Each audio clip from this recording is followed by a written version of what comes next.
ქრისტეს მიერ საყვარელნო, მამანო, დედანო, ძმანო და დანო. ნელ-ნელა უახლოვდებით უკვე შობის მარხვის დასასრულს. უახლოვდებით დღესასწაულს ქრისტეს შობისა. და როგორი არის ჩვენი ღმერთთან დამოკიდებულება ამ დღეების განმავლობაში, როგორ შევხვდებით ჩვენ ქრისტეს შობის დღესასწაულს ღმერთის განკაცებისა, ჩვენთან მოვლენისა.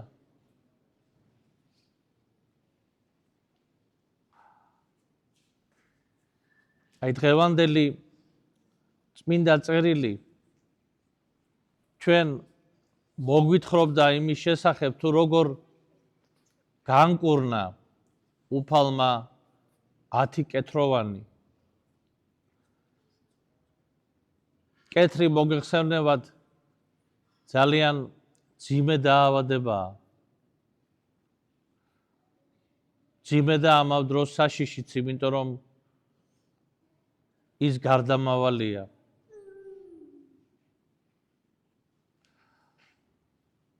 ებრაელთა წესით სახლი, სადაც კეთრი გაჩნდებოდა, იმ სახლს წვავდნენ. იმიტომ რომ სხვაგვარად ამ ინფექციის შეჩერების, მისი განადგურების სხვა საშუალება არ იყო. დღეს ჩვენ ხმარობთ სხვადასხვა საშუალებებს დეზინფექციისა, მაგრამ ხშირად ვხედავთ, რომ ეს დეზინფექციის საშუალებებიც ვერ აჩერებენ ამა თუ იმ ვირუსს, ამა თუ იმ ინფექციას, ან მიკრობს, რომელიც შეიძლება გავრცელდეს და აეკრას ადამიანის სხეულს.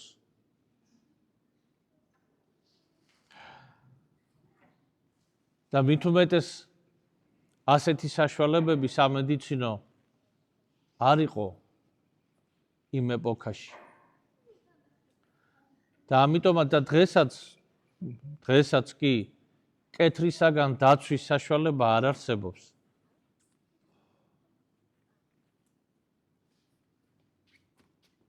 დღესაც არის შეიძლება ნაკლებად, მაგრამ ლაპარაზორიები, ანუ კეთრავანთა სამყოფელი, სადაც მათ იზოლაციას უკეთებენ.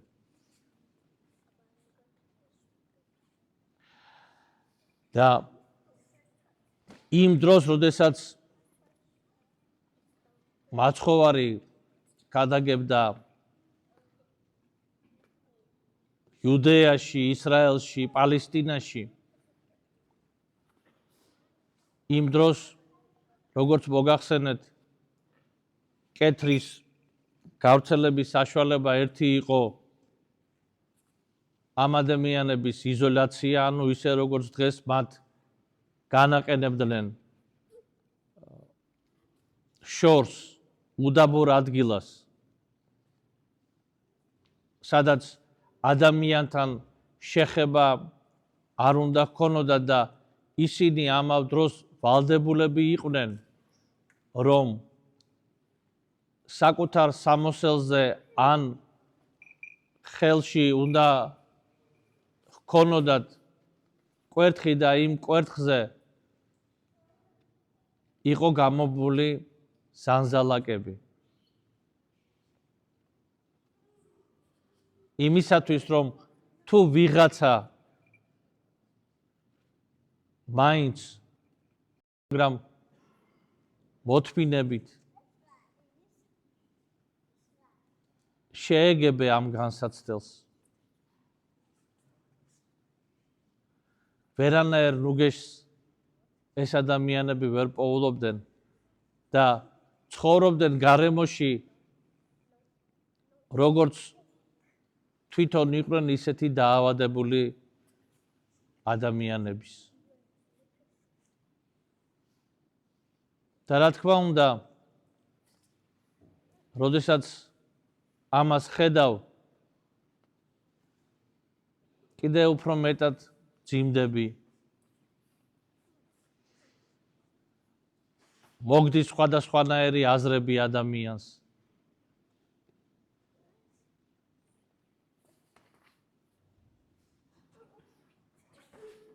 იწყებ ფიქრს იმაზე, როგორი უსამართლო არის ერთ წუთის სოფელი. რატომ უნდა დავსჯილიყავე მე ამგვარად? იწყებ ყვედრებას ცხოვრების, საზოგადოების, ღმერთისიც კი.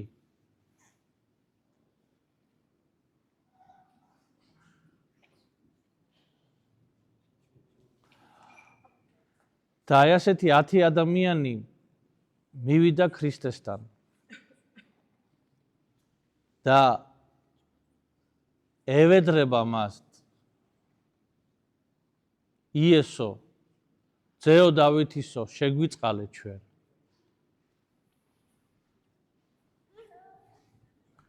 ეს არის ამ ადამიანების ღაღადი, მათი ვედრება.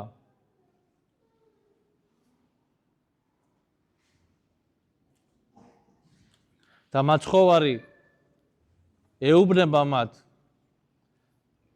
ის აი აქ ძალიან მნიშვნელოვანი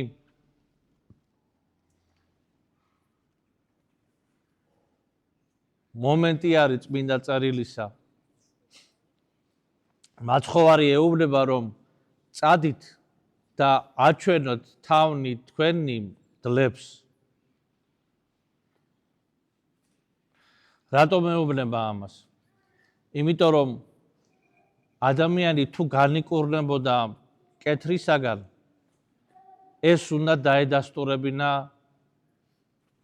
ებრაელთა ერის მღვდელს. დაედასტურებინა შემდგომ განწმენდის დღეები მოყვებოდა ამას, ჩატარდებოდა განწმენდის რიტუალი და ამის შემდგომ უკვე მღვდელი წარადგენდა ამ ადამიანს საზოგადოების წინაშე და დაადასტურებდა იმას, რომ ის არ არის ავად, არ არის მატარებელი კეთრისა და სხვებისთვის არ წარმოადგენს საშიშროებას და ღმერთმა მოწყალება მოიღო მასზეთ და შეუძლია ცხოვრება საზოგადოებაში. ეს იყო ებრაელთა სჯულის დადგენილება. და მაცხოვარი ეუბნება მათ, რომ ისინი მოიქცენ სჯულისაებრ მათისა. მაცხოვარი კი არ ეუბნება, რომ თქვენ განკურნებული ხართ და წადით და ის რაც გინდათ აკეთეთ. არა. ეუბნება მათ, რომ მოიქცნენ იმ წესის მიხედვით, რომელიც დადგენილი იყო ებრაელთა ერის სჯულში.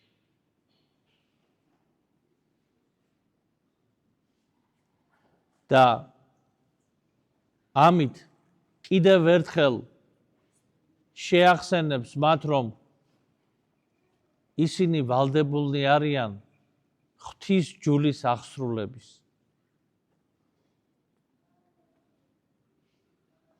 მოსესაგან ებრაელთათვის ღვთისაგან ბოძებული დადგენილებების აღსრულების.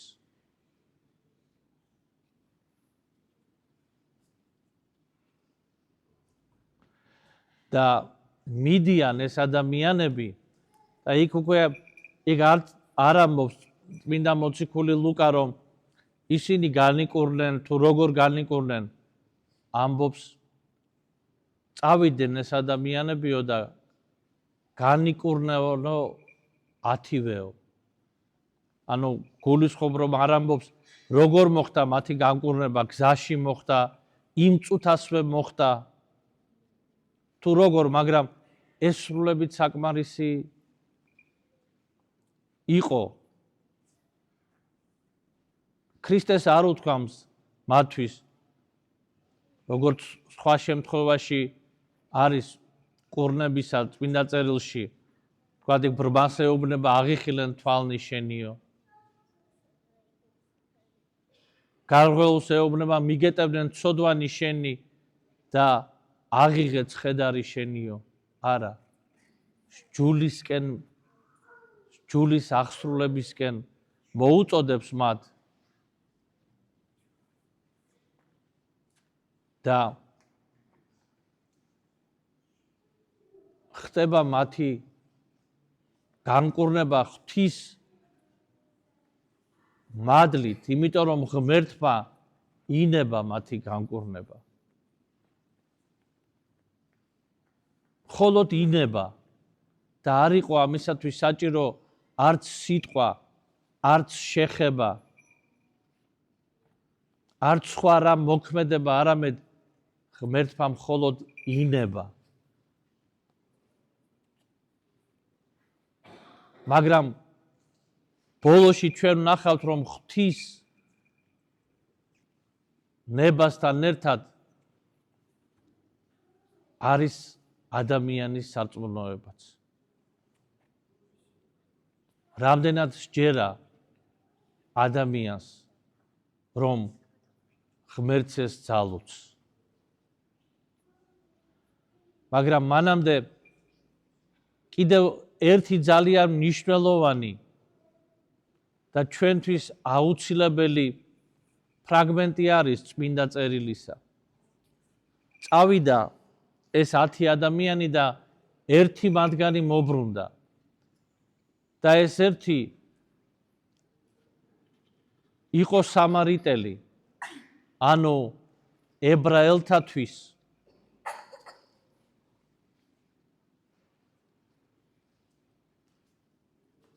დასაცინი და მიუღებელი საზოგადოების, სამარიტელთა საზოგადოების წევრი და სამარიტელები მოგეხსენებათ, ესენი იყვნენ წარმართებთან შერეული ებრაელების შთამომავალნი, რომელთაც ჯულის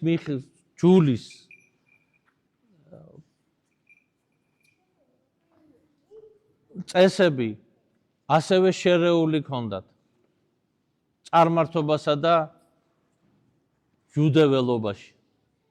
იუდეველობისა.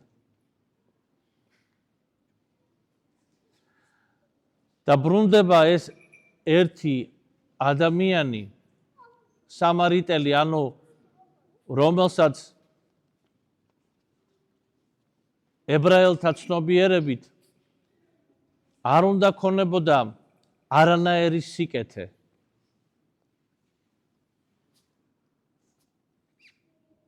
არანაირი სისწორე ღვთის წინაშე. მაგრამ ბრუნდება ეს ადამიანი და მხოლოდ ერთი ეუბნება მადლობას უთვალს.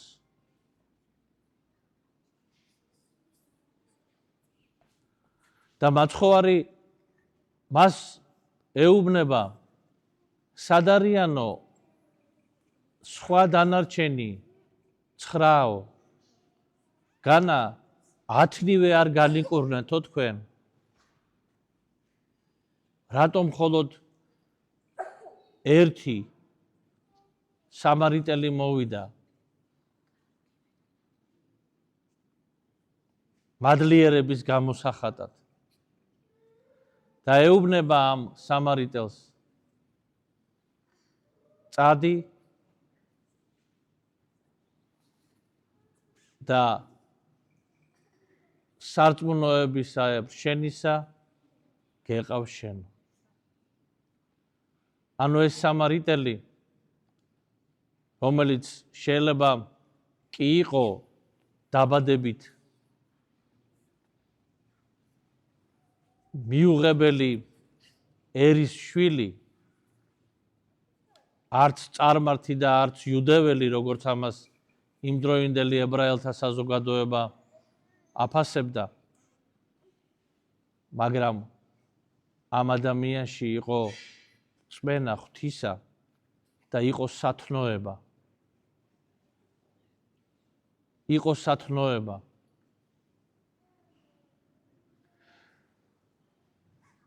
რწმენა მისი რო ყოფილიყო არასწორი, ის ვერ განიკურნებოდა. რომ მაცხოვარი ეუბნება სარწმუნოებისაებრ შენისა გეყავ შენო. სარწმუნოებაში ამ შემთხვევაში იგულისხმებოდა ისიც, რომ ერთი შემოქმედი ცისა და ქვეყანისა ღმერთის აღიარება იყო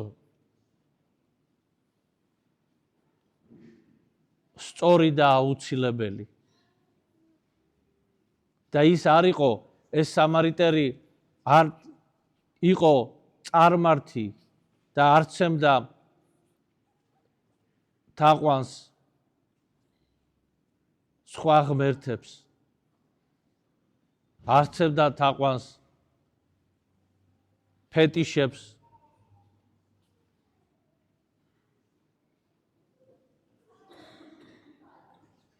არამედ ის თაყვანს სცემდა ჭეშმარიტ ღმერთს.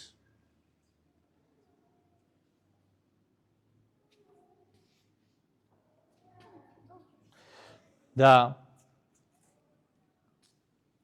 წარმართთა მოქცევის საქმე არის დაწყებული უკვე ქრისტეს მიერ. ის ამ ქმედებით კვლავაც მიუთითებს ებრაელთა ერსაც და სხვა ერის შვილებს, რომ ყველასათვის მოვიდა. ყველასათვის, ვინც ეძიებს ჭეშმარიტ ღმერთს.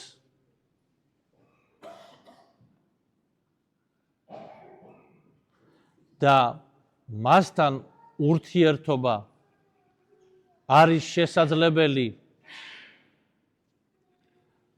რწმენით და მადლიერებით.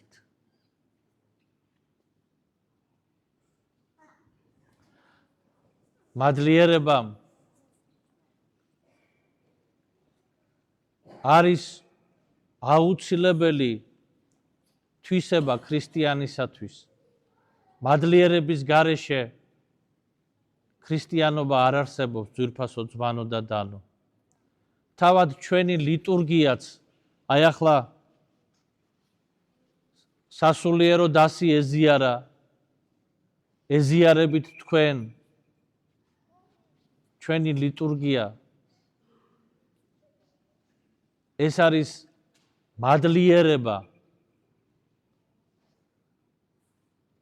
ღვთისმსახურებაში გამოხატული, მადლიერებით აღვლენილი ლოცვა და ნაცვლა და მადლიერების ღმერთი ჩვენ სულიწმინდის მათს გვიბოძებს, რომლითაც გარდაიქმნება პური და ღვინო ქრისტეს სისხლად და ხორცად.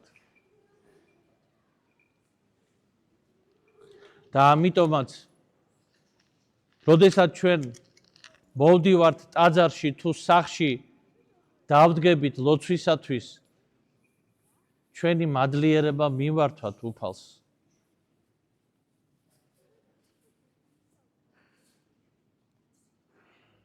და აი ამგვარი მადლიერებით შევეგებოთ ქრისტეს შობის დღესასწაულს, ძვირფასო, ძვანო და დანო. აი ეს მადლიერება მივიტანოთ.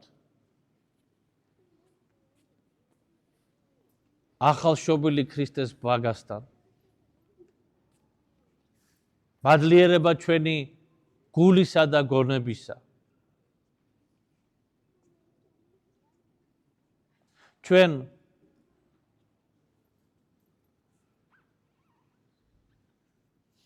ზოგჯერ გვავიწყდება მადლიერების შესახებ. გვავიწყდება ჩვეულებრივ ჩვენს ცხოვრებაში. გონია რომ ყველაფერი თავისთავადია. ეს ასე უნდა იყოს.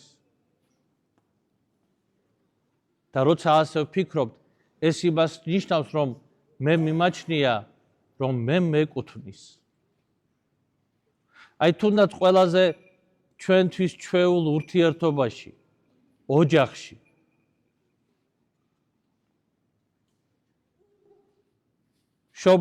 შვილები ვიზრდებით ისე, რომ თვლით, რომ ჩვენ გვეკუთვნის მშობელთაგან ბევრი რამ.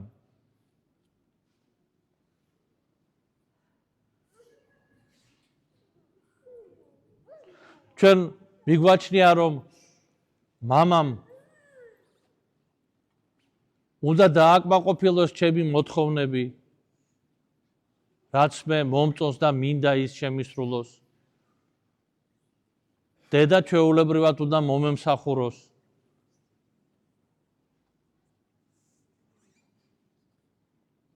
მამა და დედა ამას ისედაც აკეთებენ, მაგრამ აკეთებენ ამას არა ვალდებულებით, არამედ სიყვარულით.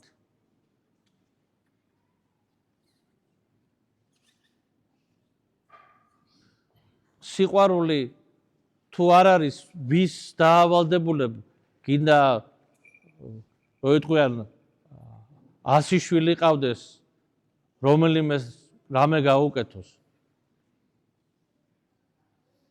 იტყვის არ მაინტერესებს. დღეს ვერავის ვერაფერს ვერ დაავალდებულებ დღევანდელ საზოგადოებაში.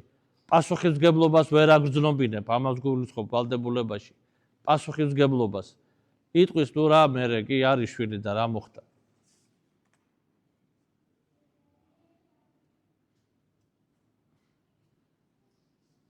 სახელმწიფო მიზრუნოს, საზოგადოება მიზრუნოს.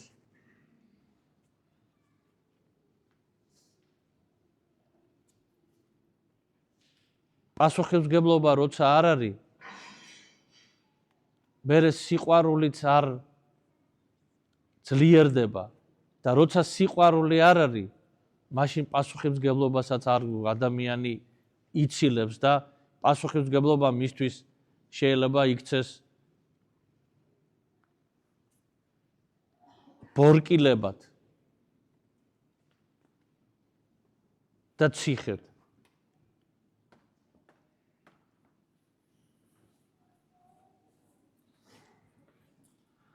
და მადლიერება კიდე სიყვარულსა და პასუხისმგებლობას ერთმანეთში აერთებს და გაძლევს ძალას, რომ შეასრულო შენი საკეთებელი.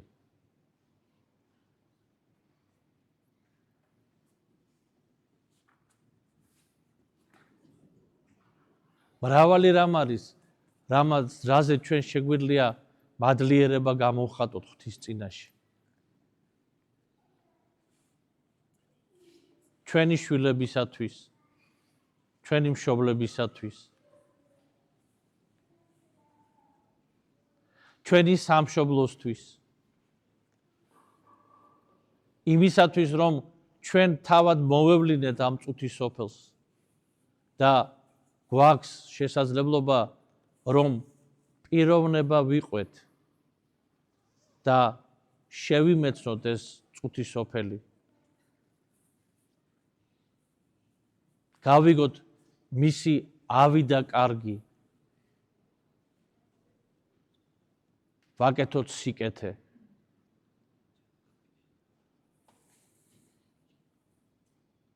გამოვხატოთ ჩვენი შემოქმედებითი უნარი, ჩვენი ნიჭი.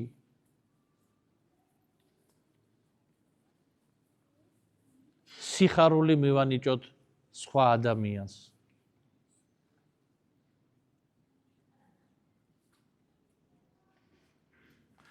ამიტომაც მადლიერება ვატაროთ ჩვენს გულში ძვირფასო ძმანო და დანო. შვილებმა მშობლებისა. თუნდაც იმაში რომ საჭმელი გვაჭამეს დღევანდელ დღეს შევჭამოთ და მადლობა უთხრათ ჩვენს დედას თუ ბებიას. მამას იმისათვის რომ მიზრუნა დღევანდელ დღეზე.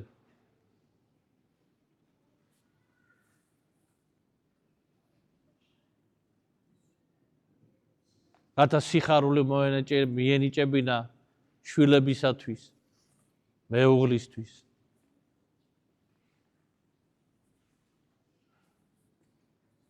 მადლიერი ვიყოთ ადამიანებისა, რომლებიც კეთილგანწყობილი არიან ჩვენს მიმართ. და თუ სიკეთე გაგვიკეთეს, მით უმეტეს არ დავაყოვნოთ ჩვენი მადლობის გამოხატვა.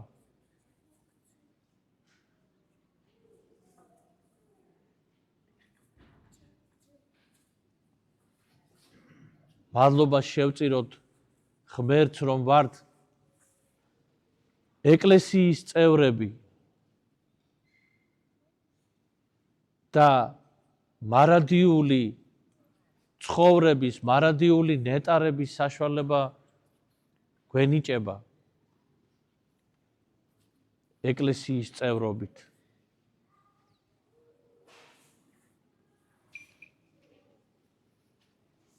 ჩვენ ზოგჯერ ფიქრობთ, რომ ეკლესიაში მოსულები ხუთოსნები გავხდებით.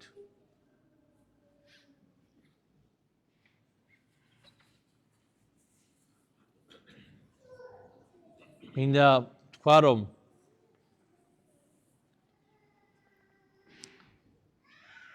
არათუ ხუთოსნები, არამედ დღესაც ჩემი თავი მიმაჩნია ოროსნობას ვერ გაუსწორდი, რო ეთქვია.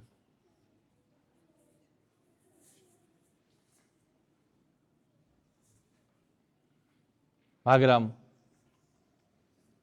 არის ქრისტე, რომელიც განკაცდა ჩვენთვის და მოვიდა წოდებად ცოდვილთა და არა მართალთა.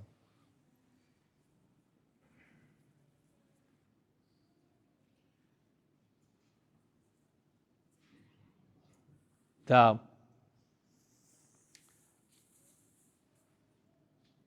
სხვა გარდა მადლიერებისა რა შეიძლება მას მივართვა? განა ის რომ მე საკუთარი თავი ხუთოსნად აღვიქვა და ვარ კარგი მარხველი, კარგი მლოცველი.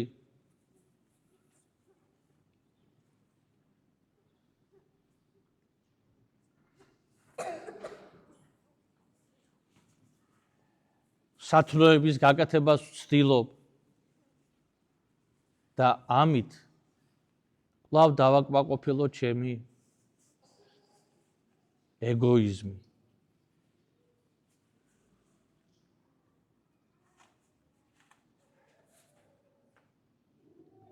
და კვლავ საკუთარი თავისთვის ეგოცენტრული სარწმუნოება ჩამოვიყალიბო. ლოცვაში ახალი შეგრძნებებით რაღაც წავიკითხე და შემეცნება ახალი გამიჩნდა, სხვაგვარად დავინახე. ეს მდგომარეობებია ყველაფერი.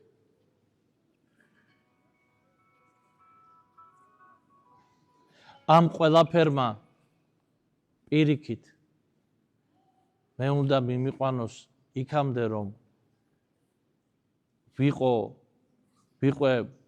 დიდად მადლიერი ღვთისა და დავმდაბლდე მის წინაშე და ადამიანი შევიყვარო ისე, როგორც მან ბრძანა,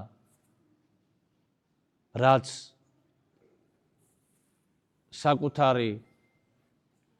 საკუთარ თავს გაუკეთებ, ის გაუკეთებ მეორე ადამიანსაც.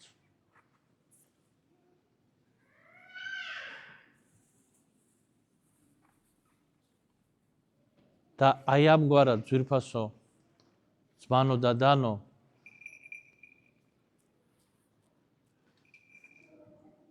შევეცადოთ განვაწყოთ საკუთარი თავი და ასე შევეგებოთ ქრისტეშობის დღესასწაულს. რათა ჩვენი გული გახდეს ქრისტეს ბაგა. მოწყალე და კაცმოყვარე ღმერთისა, ჩვენი მაცხოვნებელისა, რომლის გარეშეც არ არის სულის გადარჩენა, რომლის გარეშეც ჩვენ არ გველოდება მარადიული ნეტარება უკტავის სულისა. და თუ შეიძლება დღეს არასრულყოფილნი ვართ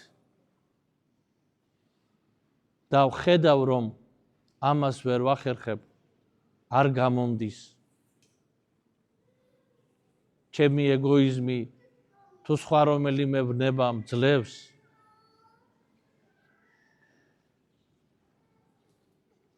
იმედი ვიქონიეთ მოწყალე ღვთისა და ისე როგორც